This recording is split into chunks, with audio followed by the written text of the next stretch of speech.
All right. Megan Burns is a publisher at Trembling Pillow Press. Well, tell us about Trembling Pillow Press. This is an interesting introduction. Trembling Pillow Press is a small press that I run. I've been editing and publishing with it since 2006, and I think we have about 30-something full-length poetry collections. All right.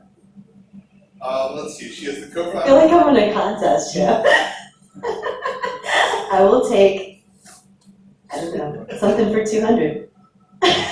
What is the New Orleans Poetry Festival? The New Orleans Poetry, I'm gonna fail. The New Orleans Poetry Festival is a 4-day festival here in New Orleans. We're gonna run the 5th year next year, and it features national and international poets and readings and panels and small press fair and featured readings and poets with bands. So I mean, you did great, but I was supposed to answer on the New Orleans Poetry Festival. Then you were saying, supposed to say what did, so I messed that up. Oh, okay. What is the New Orleans Poetry Festival? I don't think we're going to be able to do it. Okay, next. Tell us about the Bludgeon Reading Series. It's over. The Bludgeon Reading Series is a series I ran for 6 years in New Orleans. Poetry with some fiction. All right. Fiction poetry. Megan has been most recently published in Jacket Magazine, Callaloo, Laurel Review, Trick House, and the Big Bridge New Orleans Anthology.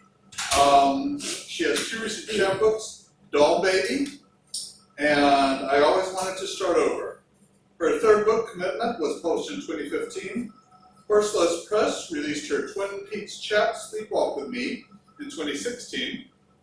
And her 4th book, Basic Programming, was released in April of 2018 or 2019? It's the year we're in. 2019. 2018.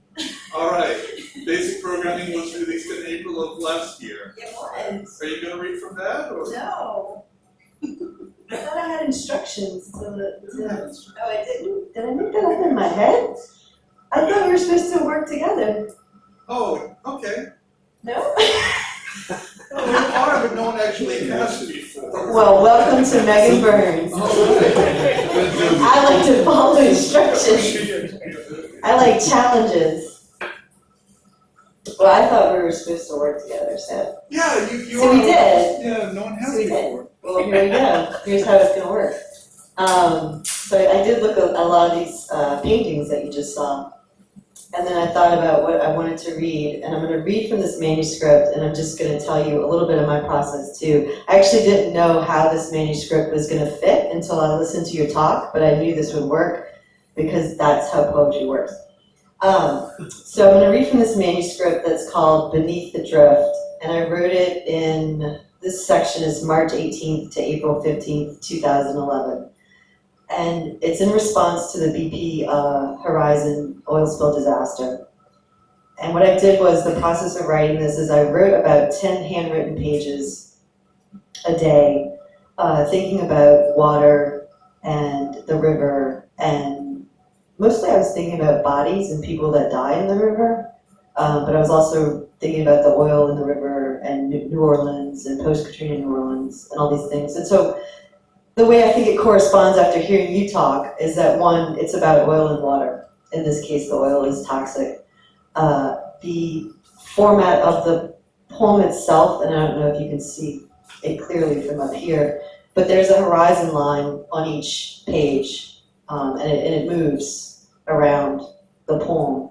And so the page has an above the surface and a below the surface on each side, so it's above and below the water. And I wrote all these handwritten pages, and it's a triptych manuscript. This part has 63 typed pages from 350 handwritten pages. So it's a process, again, of I wrote a lot and then I destroyed it. Like, I took it away, I took a lot away. And so I was thinking about that when you were talking about putting it all out there and then just scraping it away, but I don't use paint, I use the delete button, I guess. Actually, when I was typing it in, I was taking things away and pulling it all out. So from 350 handwritten pages, it has 63 pages that are typed, and I'll read you the first It's gonna be the first 19 pages. It's called Beneath the Drift. All over the world, cities are already dead. You better learn to sing underwater. Dolphin fin, scarred and notched like a tree ring. Here a fire, here a little death, a whispering of sunny weather, flash of fin, a sighting that turns the whole boat around. How many centuries of half-brain sleeping, and what dreaming as they watch us with eyes wide open. Take that singing. After the BP oil spill occurred, 300 dolphins washed ashore in the northern Gulf. 12 with oil on the carcass. 6 linked to BP by testing. See, blame can be divided into the smallest catchphrase. 288 dolphins mysteriously washed ashore. Dripping blood, no sacrament. What's enough? A storm blows in and little girls go missing. The world is gray and shifting forward, off focus. Better make a bigger flood, a cleansing worth winning. No one believes for long anyway. I mean, the universe is an exquisite fiction. You don't think about it. It doesn't believe in you either. No harm, no foul. You become better than history. Thumbnail sharp and hard enough to draw blood. Barely audible snores along the floorboards, teeth packed so tight the jaw trembles. What a mandible. What a specimen. See these eruptions? They never hold their place. I think you circle the corpse. I think you do it thrice. Cut off the Adam's apple, bidden fruit. Morbidity is a measure of distance and dis.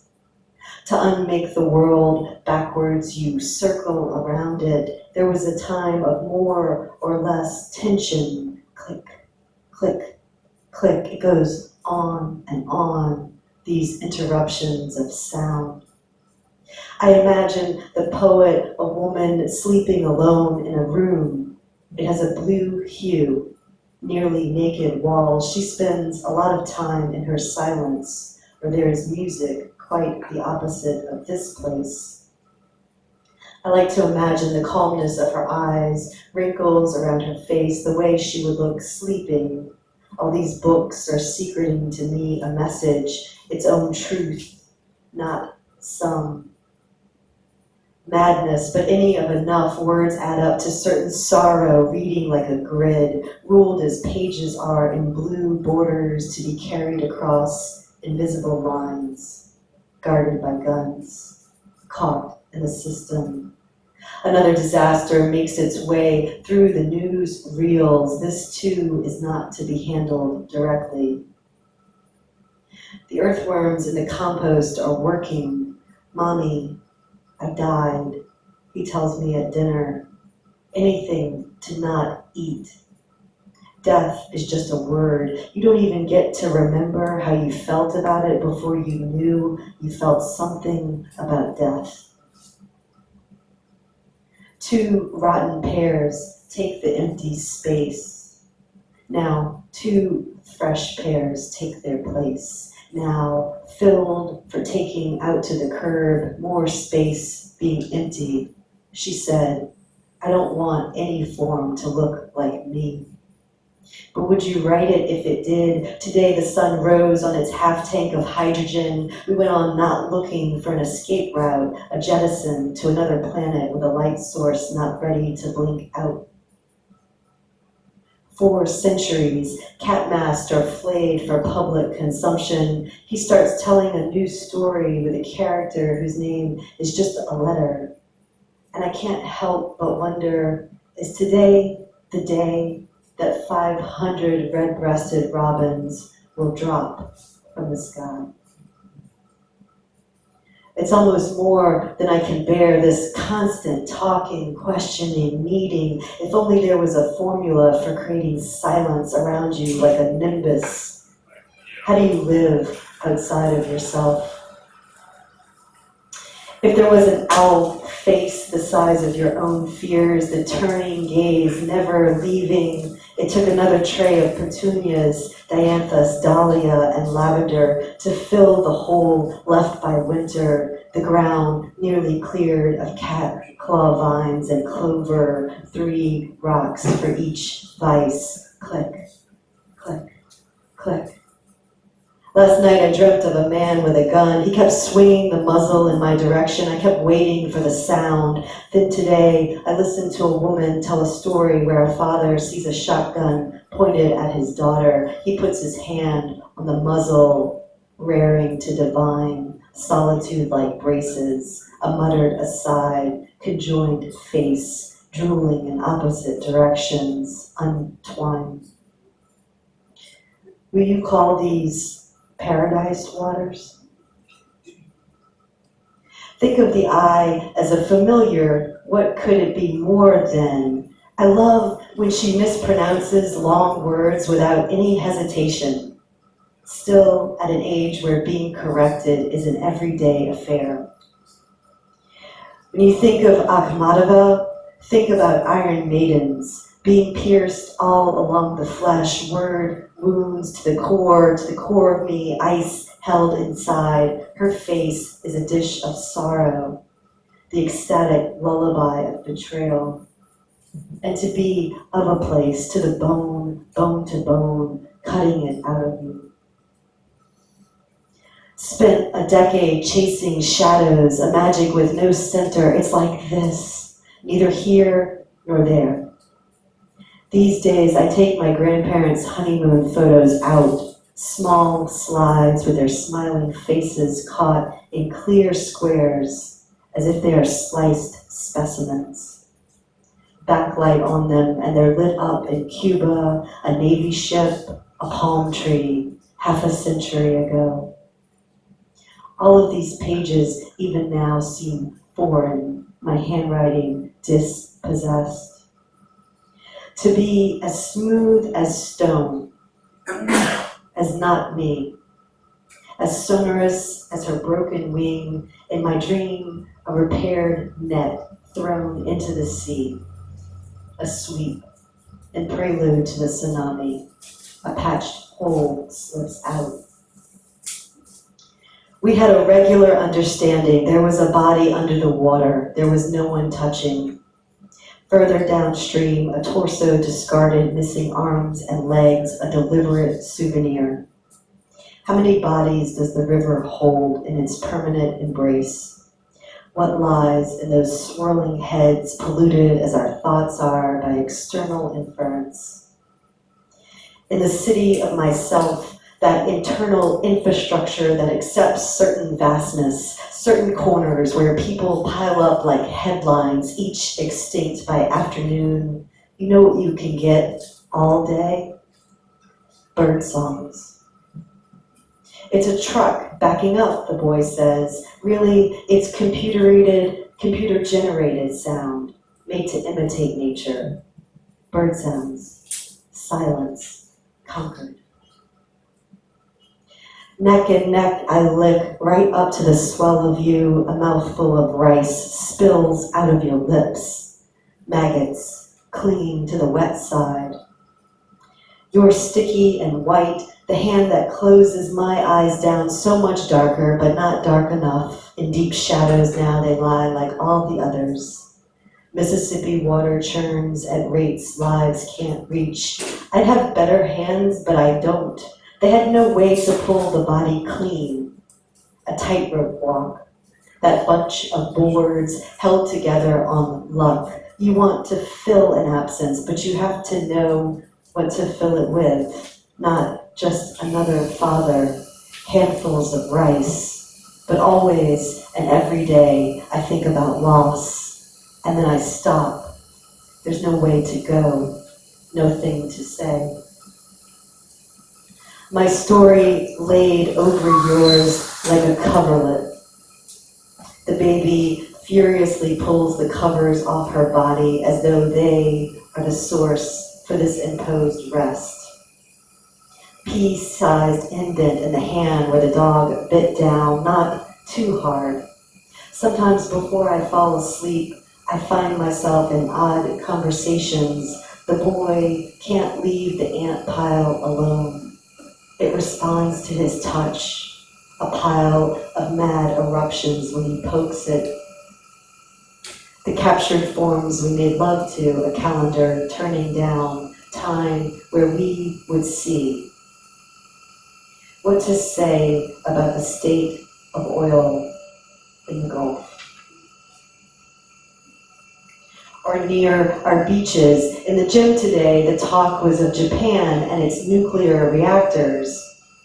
I keep thinking Chernobyl, they're really overreacting. Sweaty bodies put back inside their walking clothes and then home to afternoons, dinner, and evening programming. It doesn't change your death any to discuss it, but you can, if you like.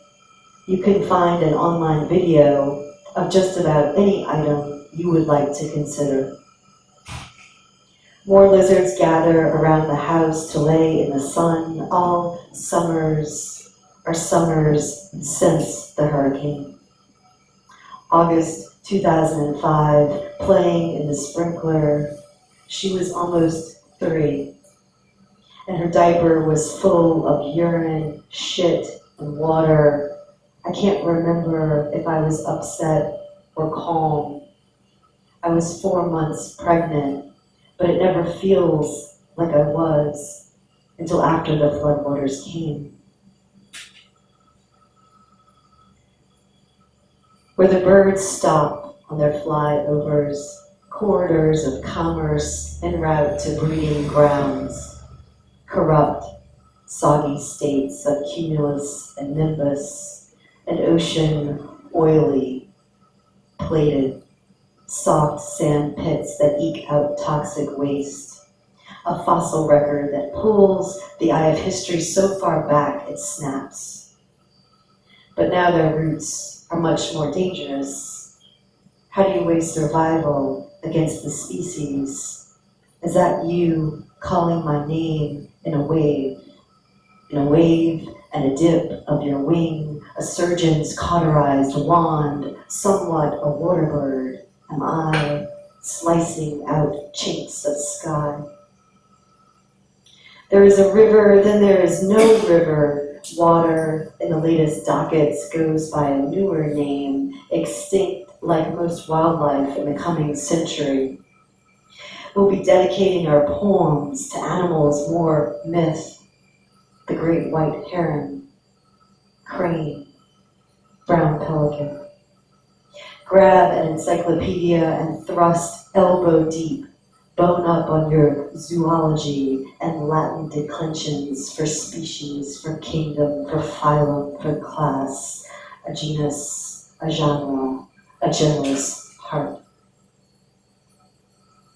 As fascinating as this and that darkening sky, laid down in thunderstorm clouds, your shifty gaze, a cascade of stalemates. It was just a little love here in symbiotic relation, a grid of sorrow, furious twisting of dearly held handfuls of curls and weeping, face crumbling, a downward motion to be rocked and rocking in the terrible bath of loneliness. No place to land. This terrain not kept, barely livable. A patch of dead sea where the heart would be, a suffocating name that waved our skins around. I lived and lied, put new words atop the old. There was no progression in reading horizontally. Escape maneuvers, an oil painting full of fingerprints. Scan for radiation as they leave the country, goods and people. It'll take years for the reactors to cool down. At the core of it, what can one consider the worst possible outcome? The correct response: to wait at the hottest shores, A tempest blowing away surface grace. On the left of this body, the imagined secession, generations peeling backward, land burnt to a crisp, extinguished. A rush of seawater, not able to enunciate, silent. Crown this feet, a cord wrapped round where breath escapes. Some come into the world tangled, traverse, feet first, or blue. These bombs we have saved for a particular reception, never fully digesting the live ammo carried close to the beating baby bird heart. Beat, wing, beat, heart, beat, time.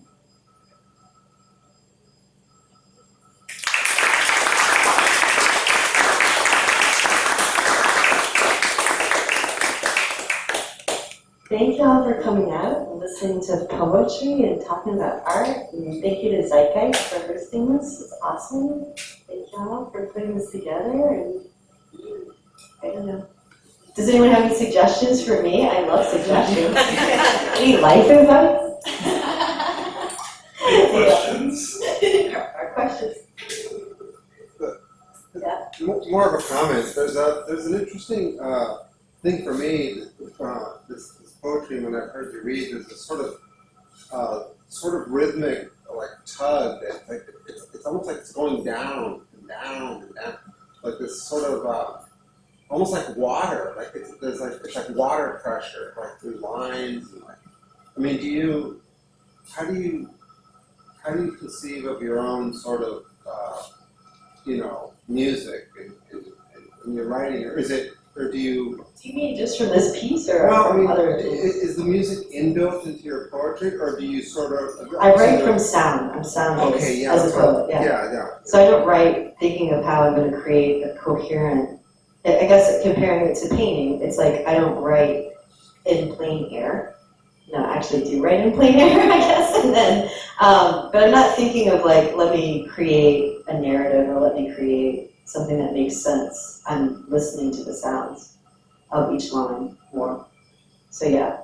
And in this particular piece, because I'm thinking visually on the page about above and below, kind of consciousness and unconsciousness, like what do we see visually and what do we not see? So I would think on each page there's that pull between like what's more, a lot of this was written when my kids were really little, so that's what I'm talking about with the pronouns are my kids. They're talking about stuff that's just happening in their present day lives while the ocean is dying and this nuclear reactor is melting in Japan, and like, oh, this is going on. I mean, the world is dying around them, and they're discovering the world at the same time. So it was this very, I was breastfeeding my daughter, watching the oil shoot, into the Gulf, thinking we've killed the oceans. So what am I doing?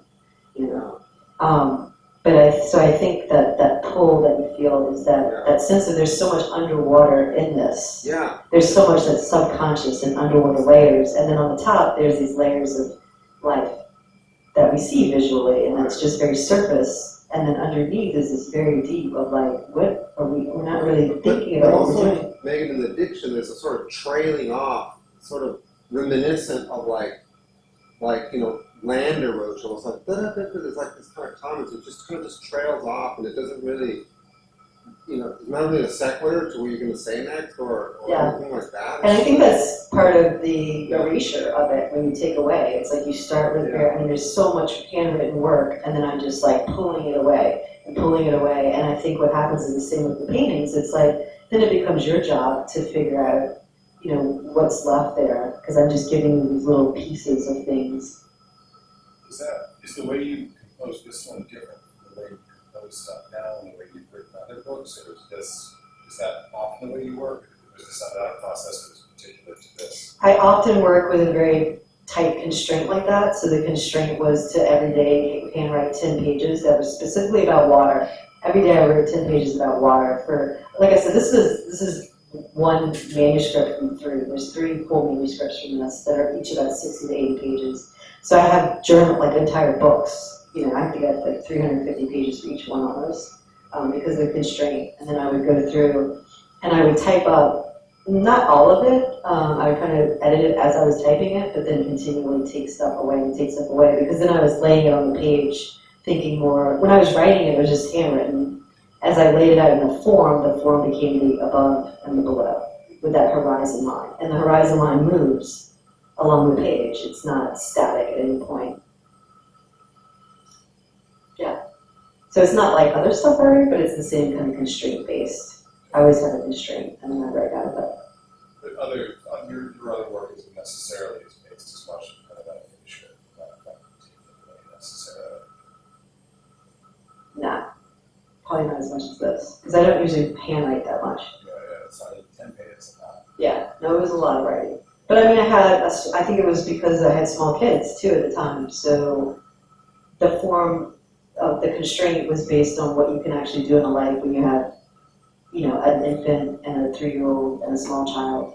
And you know, I had 3 kids at home and a stay-at-home mom, and so it's like, okay, I can just like write whenever they're napping or whenever's happening, and it could all just be stream of consciousness, and I don't have to think about creating anything.